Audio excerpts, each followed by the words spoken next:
जय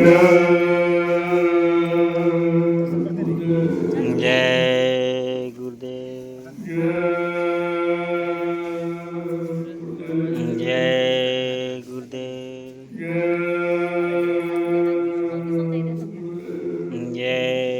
गुरुदेव। प्रभु का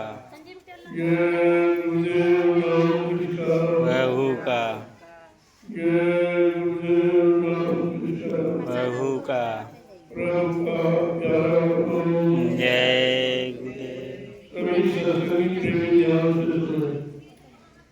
जो रात्रि भगवान की सन्मान सेवा करेगा उसको दोनों राशि रोज बताता हूँ आपको। सुबह की भगवान की सेवा का लाभ है, दोपहर की भगवान की सेवा का लाभ है और रात्रि की भगवान की सेवा का लाभ सबसे है। इससे जो सेवा आप कर रहे हैं उसको पूरा करके आना यहाँ अंदर आके प्रसाद इस बात का ध्यान रखो। जहाँ जाओ जो सेवा करो उसको पूरा करो। आपको मालूम नहीं है इस सेवा का कितना बड़ा लाभ। मैं रोज आपको बता रहा हूँ कि भजन तुम्हारे बस का नहीं है और सत्संग की आदत रखते नहीं हो तो कम से कम भगवान की सेवा तो करो ताकि तुम्हारी बीमारियां परेशानियां और लड़ाई झगड़े दुर्घटनाएं कम हो जाए। तुम्हारे लाभ के लिए परमात्मा की सेवा रखी। तुम हिंदुस्तान में कहीं चले जाओ, किसी मिशन में, किसी धार्मिक राजनीतिक संगठन में, लेकिन परमात्मा की सेवा का जिक्र कहीं नहीं मिलेगा। इसे कोई जानता ही नहीं कि परमात्मा की सेवा का मतलब क्या है। कि जो कलयुग में जब संत पधारे उन्होंने जीवों के पिछले तमाम जन्मों के कर्मों को उतारने के लिए उन्होंने परमात्मा की सन्मान सेवा की। सेवा तो आप लोग घर में करते हो, बाल बच्चों के लिए खेती दुकान दफ्तर बिजनेस व्यापार मजदूरी भी तो करते हो, लेकिन वो तुम्हारी स्वार्थ की सेवा। और जो आश्रम में करोगे ये परमात्मा ये अपने लिए नहीं कर रहे हो, आगे आने वाले भविष्य में लोगों के लिए।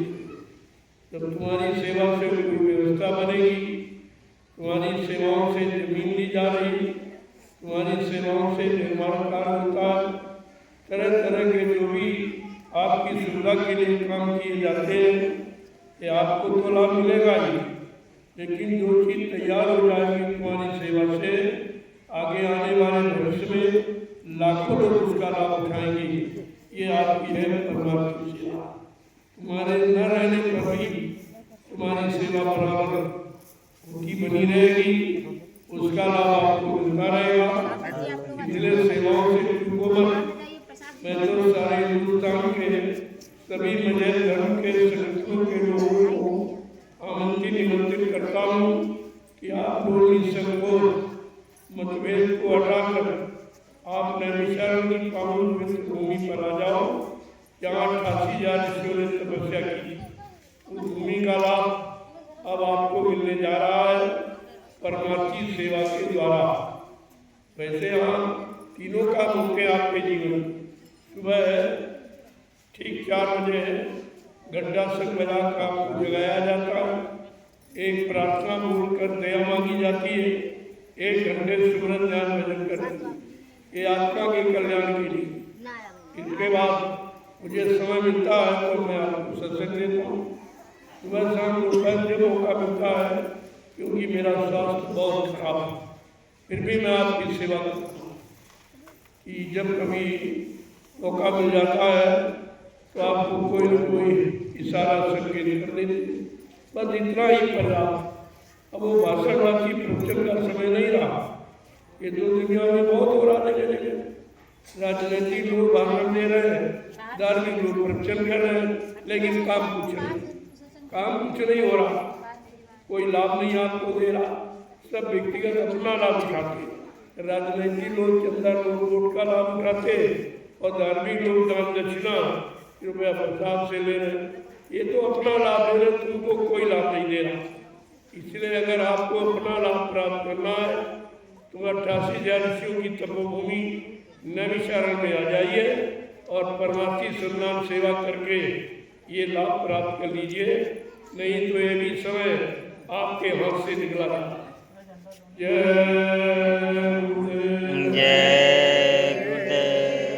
गुरु भक्तों के जागे भाग, जिन्हें गुरु सेवा, कितना बड़ा लाभ है उन प्रेमियों का।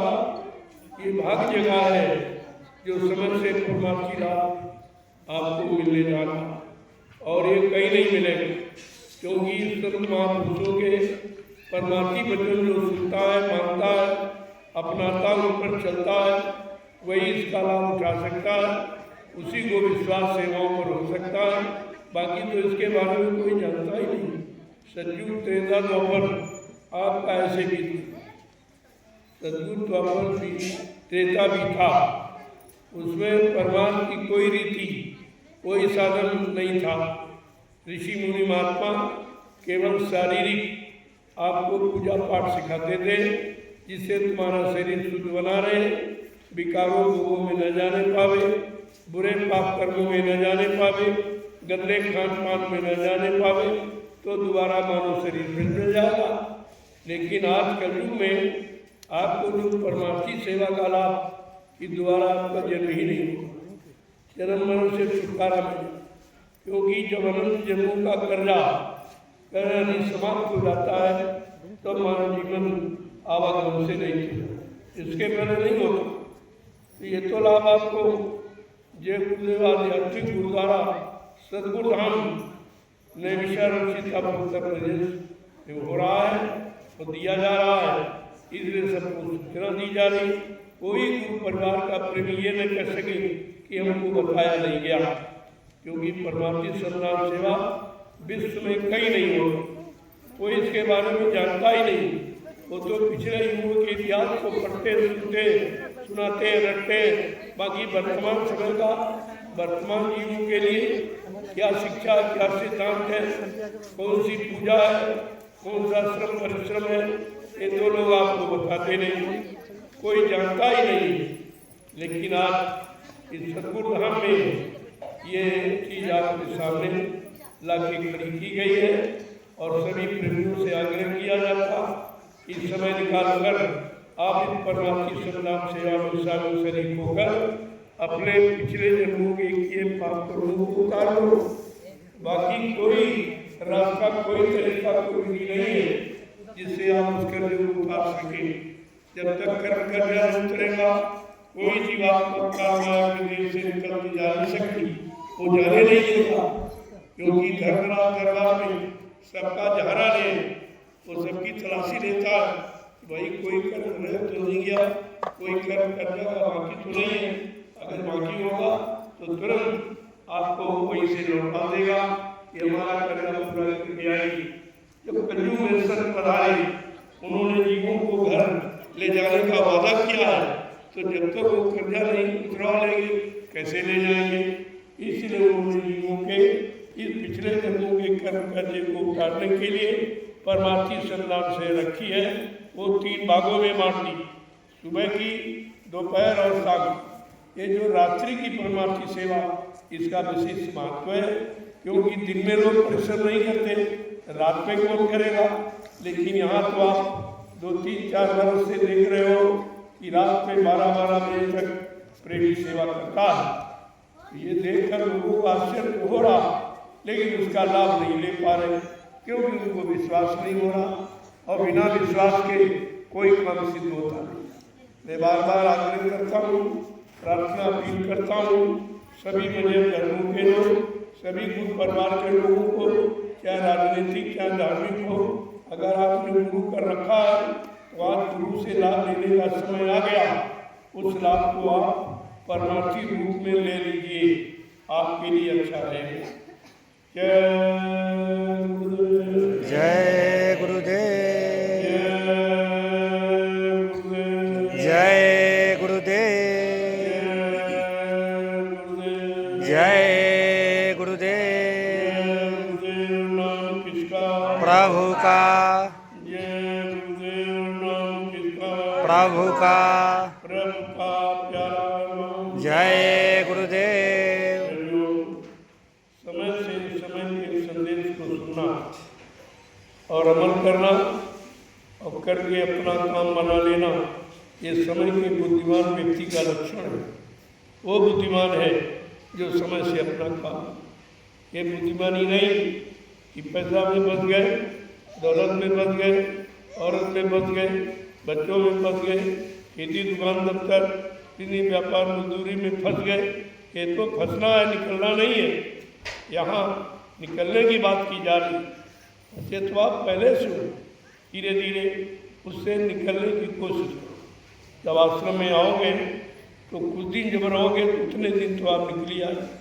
मान लीजिए 2 दिन 4 दिन 6 दिन आप आए हो, उतने दिन तो आप निकल आए। ऐसे धीरे धीरे निकलने की आदत जब डालोगे तो आपको उधर से नफरत हो जाएगी, इधर से लगाव हो जाएगा। जब विश्वास होगा और लाभ मिलेगा तो कौन ऐसा जीव है जो लाभ नहीं चाहता? कौन ऐसा जीव है जो अपनी जीवात्मा का कल्याण नहीं चाहता? कौन ऐसा जीव है जो इसमें यानी 4,84 लाख नरकों की ओर से छुटकारा नहीं चाहता? चाहते तो सब हो लेकिन करते नहीं हो। एक तो करने कराने वाला कभी था नहीं, और कलयुग में आप पर दया हुई तो आपकी समझ में नहीं आ रहा, तभी आप वंचित रह जाओ। उस समय तो थे ही लोग वंचित रह गए, बड़ी बड़ी समस्याएं की, बड़ा बड़ा योग किया, जंगलों में बेचारे चले गए गर्भवती परिवार को छोड़कर, लेकिन मिला कुछ, क्योंकि ये मिलने की लेने की योजना नहीं है। ये तो हठधर्मी हो, हठ योग आपका, ये हठ योग से काम नहीं होगा। जीवात्मा का काम होगा शब्द योग, नाम योग से।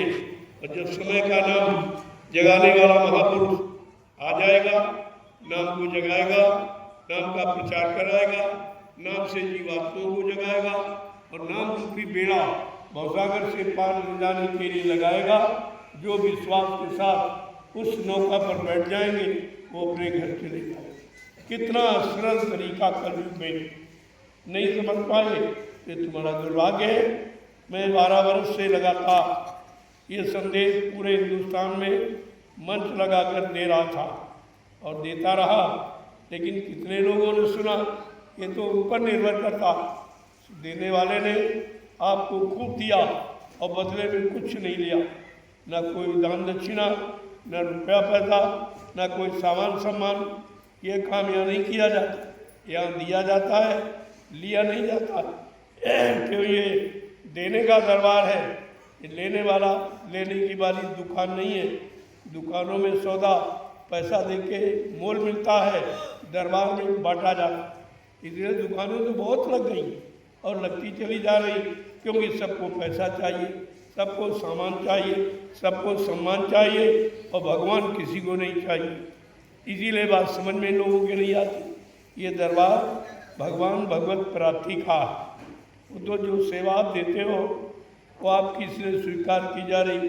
चलो भजन नहीं कर सकते हो, तुम्हारी सेवा किसी अच्छे काम में लगा दी जाएगी। जो लोग तुम्हारी लगी सेवा से व्यवस्था का लाभ उठाएंगे तो वो भजन करेंगे और उस भजन से तुमको कुछ दिला दिया जाएगा। जो भी सेवा आप देते हो या दी है, मैंने एक एक पैसा आपके लिए ये ज़मीन खरीदी और 3 आश्रमों का निर्माण यही नैमिषारण्य में। 3 आश्रमों, एक नहीं, मथुरा का एक छूटा और 3 तैयार कर दिए और वहाँ कुछ नहीं हुआ। जो था वो भी ज़मीन निकल गई, वो भी नहीं मतलब सुरक्षित रख पाए। और सारा हिंदुस्तान वहाँ पर दुखा टिका पड़ा है। किसी के बुद्धि में नहीं आ रहा कि यहाँ रहने का मतलब क्या है। जब गुरु दरबार में आते थे तो गुरु की दया मिलती थी और वो गुरु दया देकर तमाम बीमारियों से छुटकारा दिला देते थे, आशीर्वाद देते थे। और जब ये लोगों ने प्रचार कर दिया गुरु मर गया, तो वहाँ तुम्हारे जाने का मतलब क्या? जब उन्होंने कह दिया मर गया तो मरा हुआ व्यक्ति को देगा नहीं। फिर भी लोगों की समझ में नहीं आ रहा, बराबर भाग दौड़ लगाए हुए हैं। अरे इतनी तो बुद्धि रखो, जो व्यक्ति चला जाता है वो शरीर का लाभ नहीं दे सकता। यहाँ तो ऐसी कोई बात नहीं है। वो कह रहे चला गया मैं कहना मौजूद पूरे हिंदुस्तान में मैं ही अकेला कहता हूँ कि गुरु कभी जाता नहीं है, गुरु मौजूद रहते हैं। जब तक उनका काम, उनके वादे, उनके वचन जो उन्होंने आप लोगों के सामने कहे, जब तक वो पूरा करके नहीं दिखा देंगे तब तक मानव शरीर को छोड़कर जाने वाले नहीं है। रूप परिवर्तन करेंगे लेकिन काम बंद नहीं करेंगे, काम करके ही जाएंगे। तो कोई रूप धारण कर सकते हैं, जिस्मानी नूरानी तो वही रहेगा। जिस्मानी कोई रूप समय समय पर धारण करके लेकिन जीवों का काम बराबर करते रहते। रूप से कोई बात नहीं है, बात काम से। इसलिए लीला का विषय है, लीला को लीला ही रहने दो, ज़्यादा स्पष्टीकरण कराने की ज़रूरत नहीं है। बस अपना काम बना लो, तुम्हारे लिए ही बहुत है। मैं बराबर 5 वर्ष से लगातार इसी इन्हीं स्थान से संदेश दे रहा हूँ। ये भी आपके लिए मौका है। अरे हम पर नहीं विश्वास करते हो, हमारे वचनवाणी पर, तो रामचरितमानस के उत्तरकांड में नैमिषारण्य के बारे में संत गोस्वामी जी महाराज ने क्या लिखा। तीरथ वर नैमिष विख्याता, अति पुनीत साधक सुखदा। कितना साफ साफ। ये नैमिषारण्य तीर्थों का महातीर्थ है, तीर्थों का राजा है, पावन पुनीत है। और यहाँ पर 88,000 ऋषियों ने तपस्या करके इस स्थान को पावन पवित्र बनाया है। उसका लाभ किसको मिलेगा, ये भी उन्होंने खेला खोला है कि साधक सुखदाता। जब किसी संत के साधक समय की जगह नाम की साधना करेंगे, उनको इस तपोभूमि का लाभ मिलेगा। बाकी इंडा पंडा पुजारी या स्वार्थी लोभी लालचियों को वो लाभ नहीं मिलेगा जो रामचरितमानस में लिखा। उस पर बराबर संकेत किया जा रहा। जय गुरुदेव, जय गुरुदेव, जय गुरुदेव। आपके पास उतना समय बचा है, परमार्थी संतान सेवा करें। ये भी तुम्हारे यहाँ से निकल जाएगी, क्योंकि ये भी बंद हो जाएगा। धीरे धीरे सब रास्ते बंद हो जाएंगे, फिर लाभ आपको मिल नहीं पाए। मैंने 2 वर्ष का विराम लिया, 2 वर्ष बाहर निकल के कहीं। मैंने 12 वर्ष रात दिन कठोर मेहनत करके ये शरीर बिल्कुल जर्जर हो गया, बिल्कुल खराब हो गया, शकीन हो गया है। क्योंकि मैं 18-18, 20-20 घंटे बैठकर प्रेमियों से मिला हूँ एक ही आसन पर, और 4-4, 6-6 घंटे संदेश दिया हूँ। इस शरीर से बहुत काम लिया है। अभी बूढ़ा हो गया, उतना काम तो नहीं कर पाएगा। अगर धीरे धीरे इसको सुरक्षित रखकर आप थोड़ा हमें समय दे देंगे आराम का, तो कुछ न कुछ तो काम आपका करता रहूँगा। इसलिए मैं कह रहा भाई, प्रणाम। प्रणाम का प्रणाम आशीर्वाद होता, ये छूने का नहीं। छुआ जाता अक्षर पत्थर कागज कैलेंडर पानी, महापुरुषों को दूर से प्रणाम किया जाता। उस प्रणाम का प्रणाम आशीर्वाद होता। अगर आशीर्वाद चाहिए तो दूर से प्रणाम करो।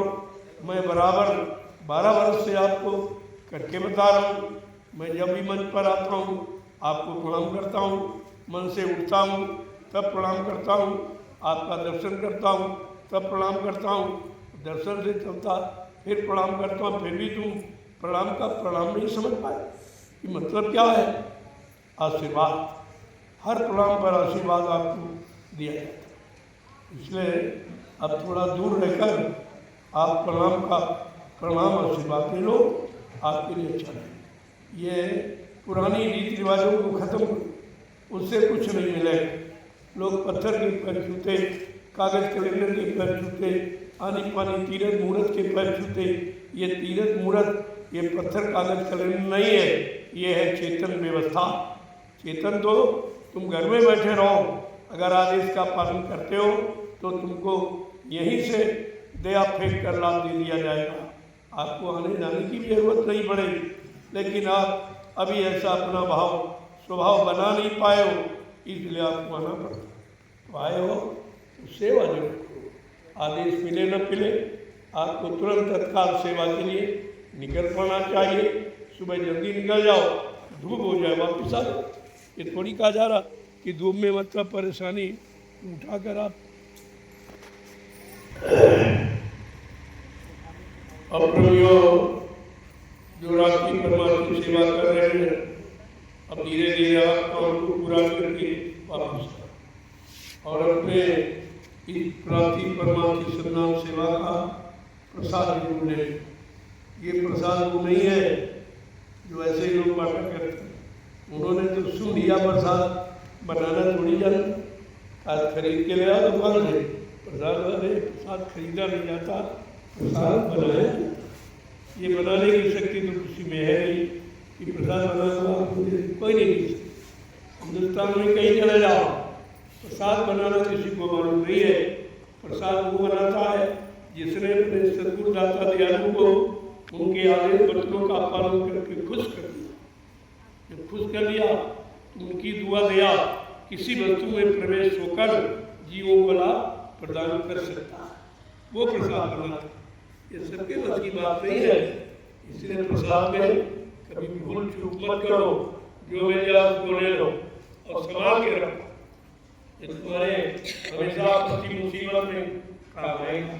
जब दवा में काम करती हो, कोई काम ना होता हो, तो प्रसाद आपका काम आएगा। बसंते शाकाहारी रहकर और सुंदर ध्यान करके तब आप इसका लाभ ले सकते। लाभ लेने का तरीका ये, पहले तो 1 घंटे सुंदर भजन नित्य नागा नहीं, सुबह शाम को 5 जब मौका मिल जाए एक बार तो जरूर करो। वैसे जितना कर सकते हो उतना करो। नाम की कमाई में कोई सीमा निर्धारित नहीं है, कोई संख्या गिनती नहीं है। जितना कर सो उतना करो, लेकिन 24 घंटे में एक बार आपको अवश्य करना, एक बार तो अवश्य करना। और वैसे जितना कर सो उतना लाभ लेना, और इसमें कोई खर्चा नहीं। ये ऐसी आत्मिक पूजा, सत्य पूजा है, चेतन पूजा, जिसमें 1 रुपया नहीं खर्च हो। भजन में क्या खर्च बताइए। और जो आप चल पूजा करते हो कितना खर्च, ये मंदिर बनाया, वो मूर्ति खरीद के ले आए, पेड़े बताते चढ़ाए, छापा तिलक चंदन मंदन लगाया, अब बिना कुछ नहीं, क्योंकि वहाँ कोई देने वाला ही नहीं। जब देने वाला कोई नहीं तो देगा आपको, लेकिन तुम्हारी समझ में नहीं आ, तुम इतनी पुरानी जड़ता की ममता में फंस गए हो कि मिलता भी नहीं और छोड़ भी नहीं पाते। इतनी कठिनता है। ये है काल का मोह। काल ने ऐसा जाल बिछा दिया और सब जीवों को अंत फंसाया, ऐसा फंसा दिया कि तुम निकल भी नहीं सकते हो और मिलता भी कुछ नहीं। अरे भाई, जहाँ कुछ मिलता नहीं वहाँ तो कभी नहीं जाओगे, या एक बार गए दोबारा नहीं जाओगे, क्या करें, वहाँ मिलता नहीं। लेकिन यहाँ जो जड़ पूजा में मंदिरों पत्थरों के सामने माथा टेकते रहे हो, प्रार्थना करते रहो, किसी ने सुनी है, किसी ने दिया है, तुम्हारे पर दया की है। अगर महापुरुषों को प्रणाम करते तो दया मिल जाती। वहाँ मत्था टेक दो तो खून निकालेगा पत्थर, दया नहीं देगा। अगर पटको तो खून निकालेगा। ये है मानदर्दी नहीं, दया नहीं है। और ये काल की फंसाने की व्यवस्था, इसको सर्वदयाल मिटाने आए हैं और फंसे जीवों को निकालने आए। लेकिन आप कब जागोगे, कब चेतोगे, कब होश में आओगे, कब अपनी जीवात्मा के कल्याण के बारे में कुछ विचार करो। ये बहुत जरूरी है। अब समय ज़्यादा नहीं है, समय बदलने जा रहा, समय करवट लेने जा रहा। अगर नहीं माने, ये धरती माँ अगर नाराज हो गई और इसने करवट ले ली, ये सब रसातल में चला जाएगा, कुछ नहीं बचेगा तुम्हारे पास। इसलिए ऐसा कोई काम मत करो। महापुरुषों ने शाकाहारी बनेगा, शाकाहारी रहेगा, जीवों पर दया करने का आपको संदेश ले दिया है। ये सारे जीव धरती माँ की गोद में पलने वाले, जैसे माँ की गोद में बच्चा पलता है, ऐसी धरती माँ ने अपनी गोद में इन जीवों को जो 4,84 लाख योनियों में विभाजित है, इन सबको पाला है। अगर माँ की गोदी का बच्चा छीन लो और उसको मार लो तो क्या दशा माँ की होगी, और क्या दशा तुम्हारे कर्म की होगी। लेकिन यहाँ नहीं क्या कर पाते कुछ इतने दिनों से। और राजा और प्रजा बिल्कुल सब एकदम मदान हो गए हैं, सब भूल गए कि सत्य क्या है, धर्म क्या है, कर्म क्या है, नीति क्या है, प्रेम क्या है, सेवा क्या है, दया क्या है, परमात्मा की यादगार क्या है, ये सब बोल चुके हैं। क्योंकि ये समय वही है जिसके लिए धर्मशास्त्रों में बहुत पहले से इशारा है, विनाश काले विपरीत बुद्धि। जब जिनका विनाश होने को होता है, चाहे राजा हो, चाहे प्रजा हो, चाहे कोई धार्मिक आदमी, कोई भी, सबके लिए नियम कानून एक। जब उसको विनाश होने की स्थिति होती तब उसकी बुद्धि अच्छे सच्चे न्यायशील कर्मशील कामों में भाग नहीं लेती, हटा देती। आज वही चीज आपके सामने, ये जो आध्यात्मिक ये गुरुद्वारा सरगुरुधाम नैनीताल सीतापुर उत्तर प्रदेश से ही संदेश को प्रसारित हुआ। इतने आश्रम बने हैं, यहाँ भी बहुत आश्रम बने, तमाम धर्मशालाएं बनी, लेकिन मानव धर्म और मानव कर्म क्या है और मानव सेवा क्या है, मानव में दया किसे कहते, और मानव में परमात्मा की यादगार कैसे आएगी, कैसे करेगी, ये तो कई शिक्षा है। क्योंकि उससे शिक्षा जड़ पूजा, और जड़ माने मुर्दा, और मुर्दा कभी काम करता नहीं, वो शक्तिहीन है तो मुर्दा हुआ। वही प्रमाण आपके सामने रखे जा रहे, लेकिन समझ में आपके नहीं, वही पूजा में पड़े। अगर समझ जाओ कि जड़ चेतन का मतलब क्या, तो कम से कम इस जड़ पूजा से तुम्हारा समय बच जाए और तुम्हारी अज्ञान का भूल भ्रम भी दूर हो जाए, और धीरे धीरे महापुरुषों की शरण में आकर चेतन पूजा आप करना शुरू कर दो, तो उसका लाभ आपको मिल जाए। वो तो ये लाभ मुफ्त में नहीं, उनके दरबार में कोई दान दक्षिणा, कोई रुपया प्रदा, कोई किसी तरह का चढ़ावा, ये कुछ नहीं, ये मुफ्त में लुटाया जा। दरबार लुटाता है, दुकानों में सौदा मोल मिलती, ये सब चारों तरफ देख लीजिए, धर्म की दुकानें, कुछ हमारी निकल करके भी एक दुकान खोले बैठे, लेकिन इनके पास दुकान तो खोली निकल करके, लेकिन हमारी निकल करने की वो यानी आध्यात्मिक अकल आपके पास नहीं, इसलिए आध्यात्मिक लाभ नकल करके नहीं आप दे सकते। वो लाभ ऐसे नहीं होता, उसकी अकल होनी चाहिए, नकल की। जय गुरुदेव, जय गुरुदेव, जय गुरुदेव, जोर से बोलो जय गुरुदेव, आमीन बोलो, जय गुरुदेव, बोलना होगा, अभी से बोलो, जय गुरुदेव, दर्द हरेंगे, जय गुरुदेव, कष्ट मिटेंगे, जय गुरुदेव, शांति मिलेंगे, जय गुरुदेव, सबके दाता, जय गुरुदेव, सबके माई, जय गुरुदेव, प्रेम से बोले, जय गुरुदेव। ये नाम नहीं शांता, यह नाम है प्रभु का, ये काम नहीं शांता। यह काम है प्रभु का। आपने जीते नाम भगवान के सुने हैं, पढ़े हैं और ये लाभ किसी नाम में नहीं। देखो कितना लाभ इस्लाम में, मैं रोज आपके सामने बयान करता हूँ।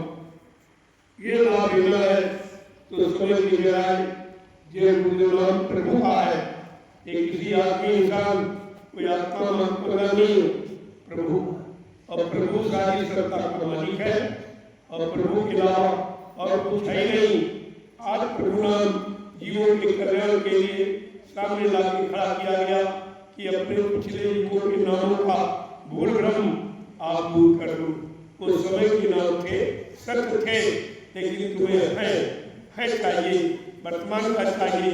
अब समय का सच्चा नाम कौन है, उसकी जानकारी आप नहीं कर पाते, आप खोज नहीं कर पाते, लेकिन संत महापुरुष जो दयालु होते हैं वो स्वतः घर घर जाके बता रहे, और बता दिया। इन 12 वर्षों में सबके कान तक प्रभु के नाम की आवाज पहुंचा दी गई। अब लेना न लेना, लाभ प्राप्त करना न करना, ये तो है, समय किसी को माफ नहीं करेगा। इस बात को मन में डालो। ये समय जो संदेश प्रसारण का आपके सम्मुख दिया गया पूरे हिंदुस्तान में, ये आपको माफ नहीं करेगा। ये समय पर सब क्योंकि सतवाणी वायुमंडल में छप गई। जो प्रसारण होती है, जो कही जाती है, वो वाणी व्यर्थ नहीं होती, वो वायुमंडल में छप गई है। समय आने पर वो वाणी आपको खुद बताएगी कि फला तारीख और फला सन फला दिन में और फला जिले में या तहसील ग्राम में ये संदेश आपको दिया गया कि नहीं दिया। आप क्या जवाब देंगे? तो इस मत में झूठ नहीं बोल सकते, क्योंकि मैंने जो संदेश दिया है वो बाकायदे लोगों को यानी प्रमाणित कर शासन प्रशासन से परमिशन लेकर, राजा भी शासन प्रशासन भी नहीं कर सकता कि हमसे पूछा नहीं या हमको बताया नहीं, हमको जानकारी दी नहीं। मैंने जानकारी देकर इसके बाद मैंने संदेश प्रसारण किया है, जो हिंदुस्तान में कोई नहीं करता। ये मर्यादा किसी में नहीं है, ये मर्यादा है संत दरबार में। इसलिए प्रेमियों, दरबार की बात करो, दुकान की बात मत। दुकानें बहुत लग गई, पहले भी 80 से बराबर काजा, तमाम गुरुदेव बन जाएंगे, तमाम दुकानें लग जाएंगी, तमाम लोग कहेंगे हमारे यहाँ ये, हमारे यहाँ ये, हमारे यहाँ ये, हम सत्यु ले आएंगे, हम ये करेंगे, वो करेंगे। लेकिन ये काम कहने वालों के बस का नहीं है, वो तो करने वाला चाहिए। और करने वालों ने दोनों बात कही कि मैं कलयुग को बढ़ाऊंगा और सत्यु को लाऊंगा। ये वर्तमान समय की बात है, ये जिंदे की बात मुद्दे की नहीं है कि मैं कलयुग को बढ़ाऊंगा और सत्यु को लाऊंगा।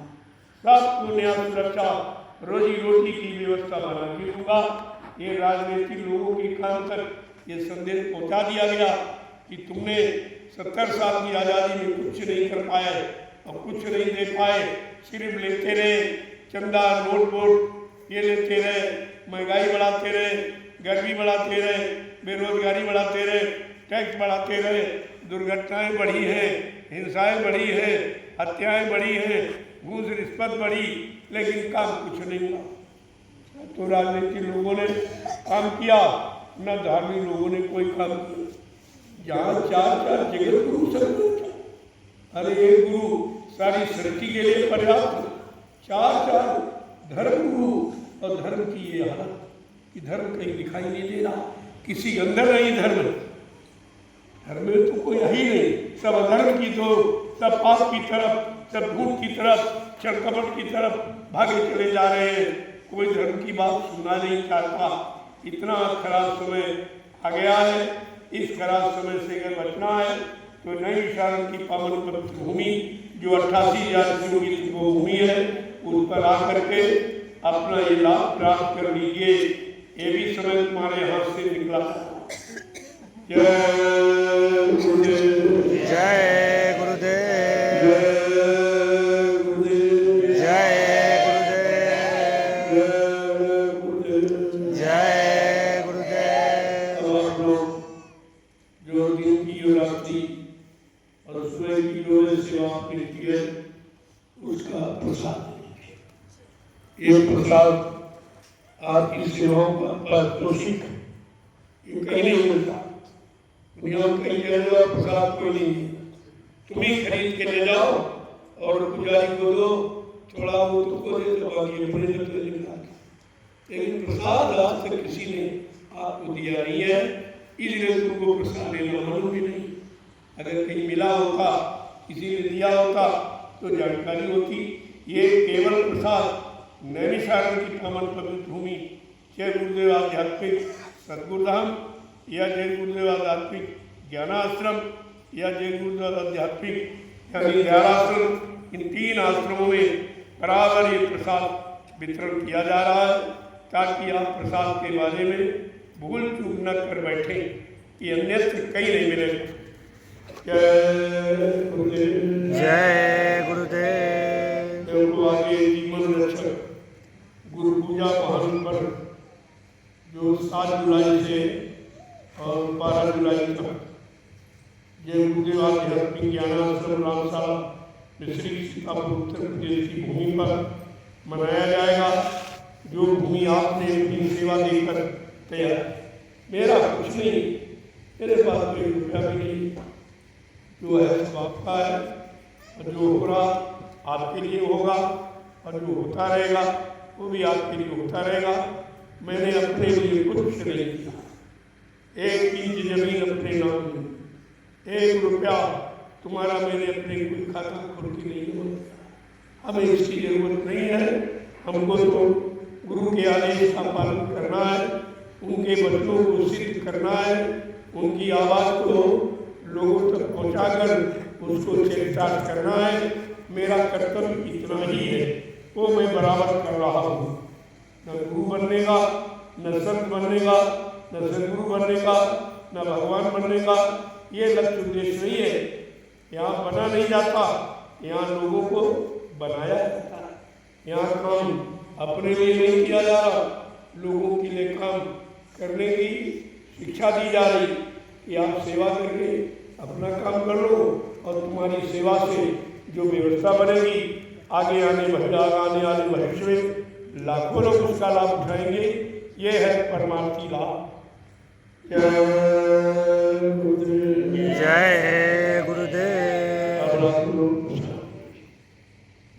देखो मेरा स्वास्थ्य बहुत, मैं बिल्कुल बोलने के लायक नहीं। वैद्य ने अपनी मना कि आप समय कम बैठे, क्योंकि मैं 18 घंटे बैठ आपका दर्शन किया हूँ।